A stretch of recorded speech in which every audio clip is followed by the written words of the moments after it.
Back. Got a different angle today because wanted to try a new setting. Why am I giving you reasons? Just for me. Sorry. Anyway, I left off where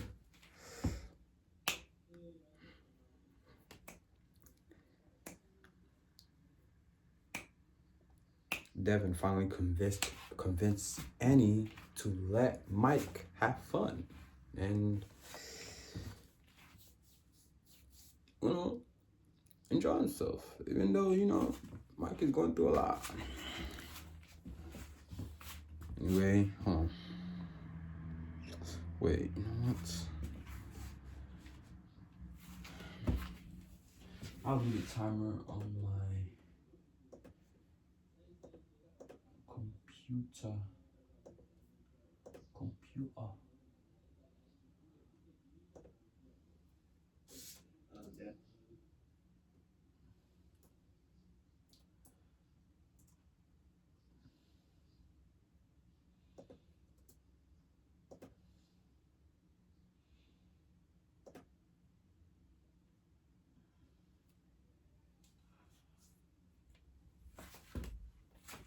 Okay. The return of the king was surely not as arduous as the discretion, but that night I couldn't have read The Cat in the Hat after eating some canned spaghetti for supper and largely ignoring Miss Shaplaw's pointed observations about how some young people seem determined to mistreat their bodies. I went up to my room and sat by the window, staring out at the dark and listening to the steady beat and retreat of the surf. I was on the verge of dozing when Mrs. S knocked lightly on my door and said, "You've got a call, Dev. It's a little boy." I went down to the parlor in a hurry because I could think of only one little boy who might call me. Mike. Mike? He spoke in a low voice. "My mom is sleeping. She said she was tired." "I bet she was," I said, thinking of how we'd ganged up on her. "I know we did," Mike said, as if I had spoken that thought out loud. "We had to." "Mike, can you read minds? Are you reading mine?" "I don't really know," he said. "Sometimes I see things and hear things, that's all. And sometimes I get ideas. It was my idea to come to Grandpa's house. Mom said he'd never let us, but I knew he would. Whatever I have, a special thing, I think it came from him. He heals people, you know. I mean, sometimes he fakes it, but sometimes he really does." "Why did you call, Mike?" He grew animated. "About Joyland. Can we really ride the merry-go-round and the Ferris wheel?" "I'm pretty sure." "Shoot in the shooting gallery?" "Maybe, if your mother says so. All this stuff is contingent on your mother's approval." That means, I know what it means. Sounding impatient. Then the child's excitement broke through again. "That's so awesome. None of the fast rides," I said. "Are we straight on that?" "For one thing, they're buttoned up for the winter. The Carolina spin was two, but with Lane Hardy's help, it wouldn't take 40 minutes to get it running again." "For another?" "Yeah, I know. My heart. The Ferris wheel would be enough for me. We can see it from the end of the boardwalk, you know. From the, we can see it from the end of the boardwalk, you know. From the top, it must be like seeing the world from my kite." I smiled. "It is like that, sort of. But remember, only if your mom says you can. She's the boss. We're going for her. She'll know when we get there." She sounded eerily sure of himself. "And it's for you, Dev. But but mostly it's for the girl. She's been there too long. She wants to leave." My mouth dropped open, but there was no danger of drooling. My mouth had gone entirely dry. How? Just a croak. I saw it again. How did you know about her? I don't know, but I think she's why I came. Did I tell you it's not white? You did, but you said you didn't know what that meant. Do you know? Do you know? Nope. He began to cough. I waited it out. When he cleared, he said, I had to go. My mom's getting up from her nap. Now she'll be up half the night reading. Yeah? Yeah.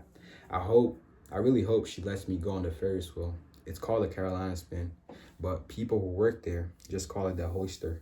Some of them, Eddie for instance, actually called it a chump hoister, but I didn't tell him that. Joyland folks have this kind of secret talk. That's part of it. The hoister. I'll remember. Bye, Dev. The phone clicked in my ear.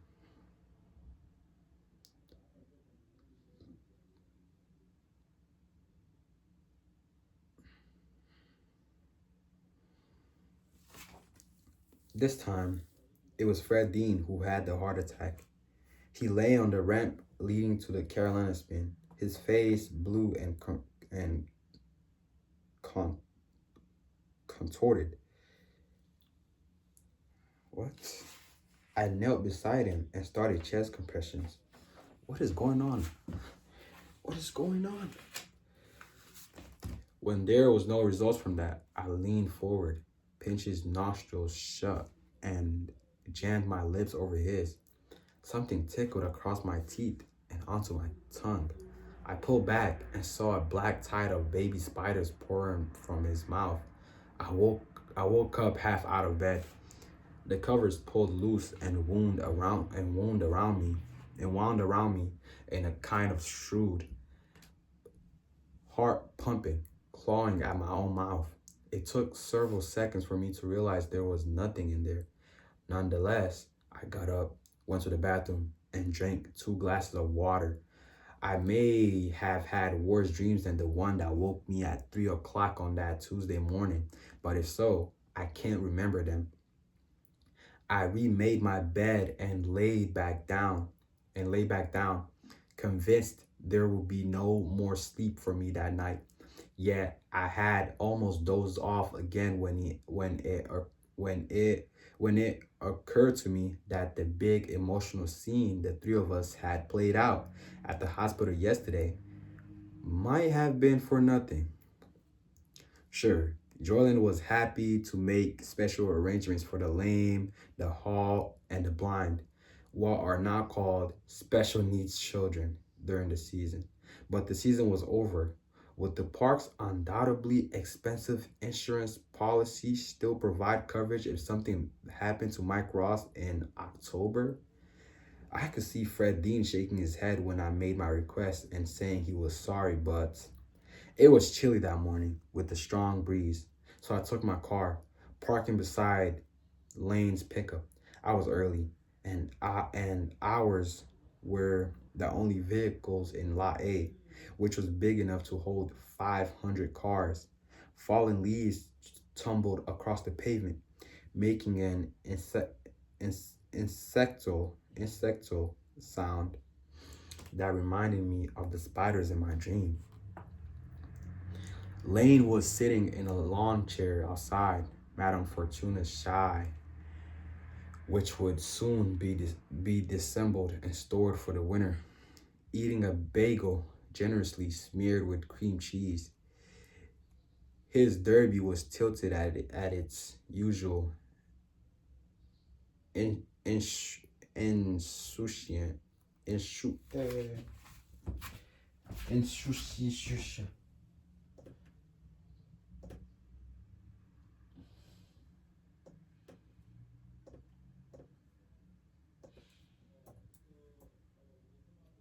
insouciant, insouciant,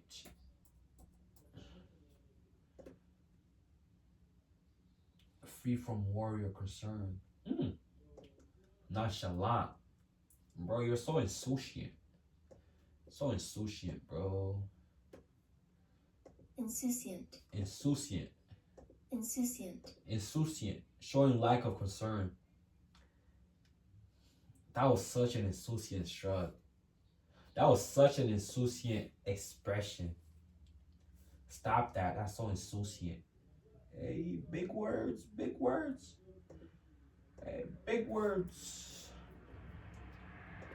big words, big words. Insouciant, lack of concern, lack of concern.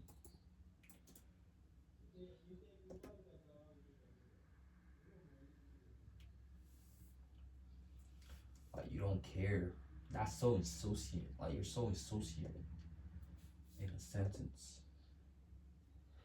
He seemed insouciant after qualifying, explaining that he had a good race pace and was confident of a podium place. Insouciant. Insouciant. Insouciant. All right.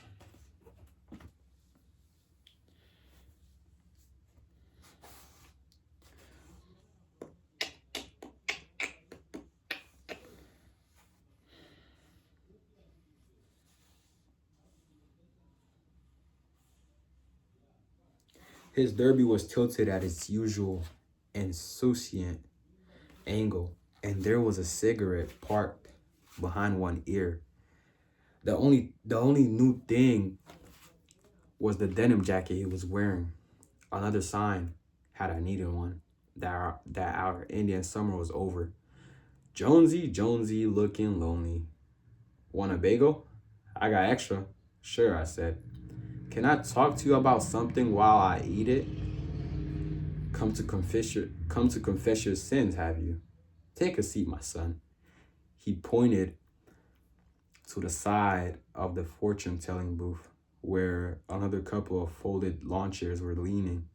Nothing sinful, I said, opening one of the chairs. I sat down and took the brown bag he was offering, but I made a promise, and now I'm afraid I might not be able to.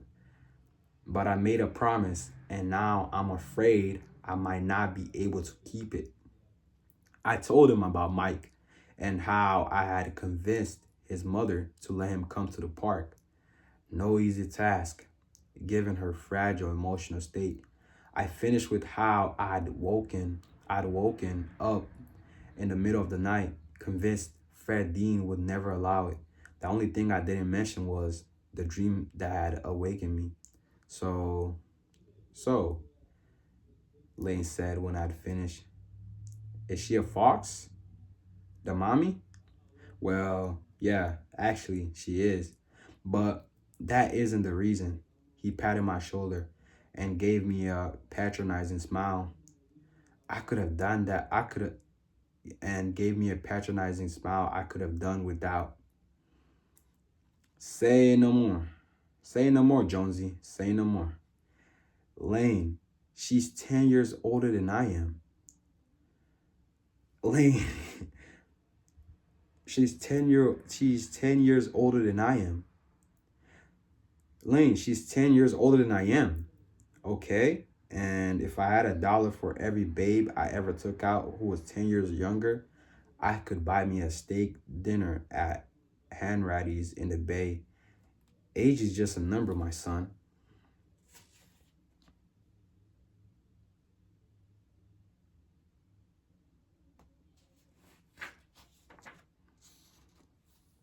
Terrific.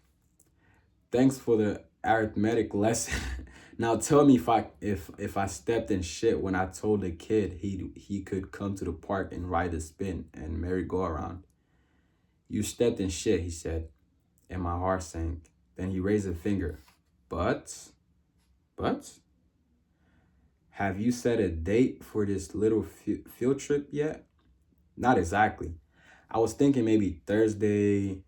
I was thinking maybe Thursday, before Aaron and Tom showed up. In other words, Thursday's no good. Friday either. Will the kid and his foxy mommy still be here next week? I guess so, but then plan on Monday or Tuesday. Why wait? For the paper, looking at me as if I were the world's biggest idiot. Paper, the local rag, it comes out on Thursday. When your latest life-saving feat hits the front page, you're going to be Freddie Dean's fair-haired boy. Lane tossed the remains of his bagel into the nearest litter barrel. 2 points, then raised his hands in the air as if framing a newspaper headline. Come to Joyland. We not only sell fun, we save lives. He smiled and tilted his derby the other way. Priceless publicity. Fred's gonna owe you another one. Take it to the bank and say thanks. How would the paper even find out? I can't see Eddie Parks telling them. Although, if he did, he'd probably want them to make sure that the part about how I practically crushed his rib cage, how I how I'd practically crushed his rib cage, made paragraph one. He rolled his eyes. I keep forgetting what a Jonesy come lately you are to part of the world. The only articles anybody actually reads in that Cabux liner are the police beat and the ambulance calls. But ambulance calls are pretty dry. As a special favor to you, Jonesy, I'll tunnel on down to the banner. I will tunnel on down to the banner office on my lunch break and tell the Rubes all about your heroism. They will send someone out to interview you pronto. I don't really want that. Oh gosh, a Boy Scout with the merit badge and modesty. Save it. You want the kid to get a tour of the park, right? Yes. Then do the interview. Also, smile pretty for the camera, which, if I may jump ahead, is pretty much what I did. As if as I was folding up my chair, he said, our Freddie Dean might have said, fuck the insurance and risked it anyway. You know. He doesn't look it, but he's Carney from Carney himself. His father was a low-pitched jackjaw on the corn circuit. Freddie told me once his pop carried a Michigan bankroll big enough to choke a horse. I knew low pitch, jackjaw, and corn circuit, but not Michigan bankroll. Lane laughed when I asked him. 220s on the outside. The rest either singles or cut up green paper. A great gag when you want to attract the tip. But when it comes to Freddie himself, that ain't the point. He reset his derby yet again. What is? Carnies have a weakness for good-looking points in tight skirts and kids down on their luck. They also have a strong allergy to rube rules, which includes all the bean counter bullshit. So maybe I wouldn't have to. He raised his hands to stop me. Better not have to find out. Better not have to find out through the interview. The banner's for photographer posed me in front of the Thunderball. The picture made me wince when I saw it. I was squinting and I thought I looked like the village idiot, but it did the job. The paper was on Fred's desk when I came in to see him on Friday morning. He hemmed and hawed, then okayed my request, as long as Lane promised to stick with us while the kid and his mother were in the park. Lane said okay to that, with no hemming or hawing. He said he wanted to see my girlfriend, then burst out laughing when I started to fulminate. Later that day, I told Annie Ross I'd set up a tour of the park the following Tuesday morning, if the weather was good. Wednesday or Thursday, if it wasn't. Then I held my breath.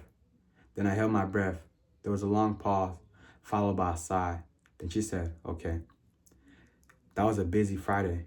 I left the park early, drove to Wilmington, and was waiting when Tom and Erin stepped off the train. Erin ran the length of the platform, threw herself into my arms, and kissed me on both cheeks and the tip of my nose. She made a lovely armful, but it's impossible to make sisterly kisses for anything other than what they are. I let her go and allowed Tom to pull me into an enthusiastic back thumping man hug. It was as if We hadn't seen each other in 5 years instead of 5 weeks. I was working stiff now, and although I had put my best chinos and a sports shirt and a sports shirt, I looked it. Even even with my grease spotted jeans and sun faded dog top back in the closet of my room at Mrs. S, I looked it. It's so great to see you, Aaron said. My God, what a tan. I shrugged. What can I say? I'm working in the northernmost province of the redneck Ri- Ri- Ri- Rivera. You made the right call, Tom said. I never would have believed it when you said you weren't going back to school, but you made the right call. Maybe I should have stayed at JOYLAND, he smiled. He smiled. That I French kissed the Blarney Stone smile of his that could charm the birdies down from the trees, but it didn't quite dispel the shadow that crossed his face. He could never have stayed at JOYLAND, not after our dark ride. They stayed the weekend at Mrs. Shaplaw's beachside accommodations. Mrs. S was delighted to have them, and Tina Ackley was delighted to see them. And all five of us had a hilarious half-drunk picnic supper on the beach with the roaring bonfire to provide warmth. But on Saturday afternoon, when it came time for Erin to share her troubling information with me, Tom declared his intention to whip Tina and Mrs. S at Scrabble and send us off alone. I thought that if Annie and Mike were at the end of their boardwalk, I'd introduce Erin to them. But the day was chilly. The wind was off the ocean. The wind off the ocean was downright cold, and the picnic table at the end of the boardwalk was deserted. Even the umbrella was gone, taken in and stored for the winter. At JOYLAND, all four parking lots were empty save for the little fleet of service trucks.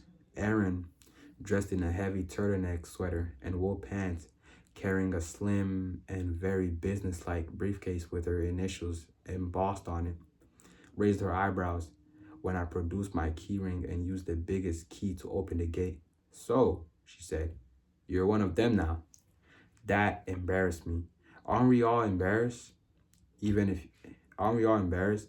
Even if we don't know why. When someone says we're one of them. No, let me actually say that again. That embarrassed me. Aren't we all embarrassed? Even if we don't know why. When someone says we're one of them.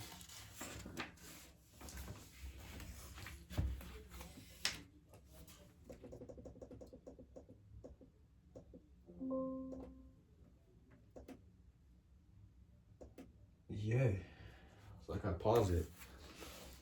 But yeah, I'll end it right there. So a quick, brief recap.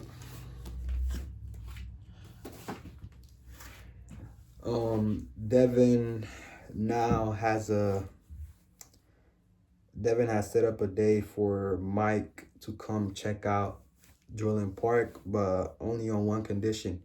He has to pose for the newspapers, which he doesn't want to, but he has to do it if um, he wants to set up a day for Mike to come over to the JOYLAND Park and have the whole park to himself. So that's what he has to do in return. Also, Aaron and Tom are back now to visit Devin.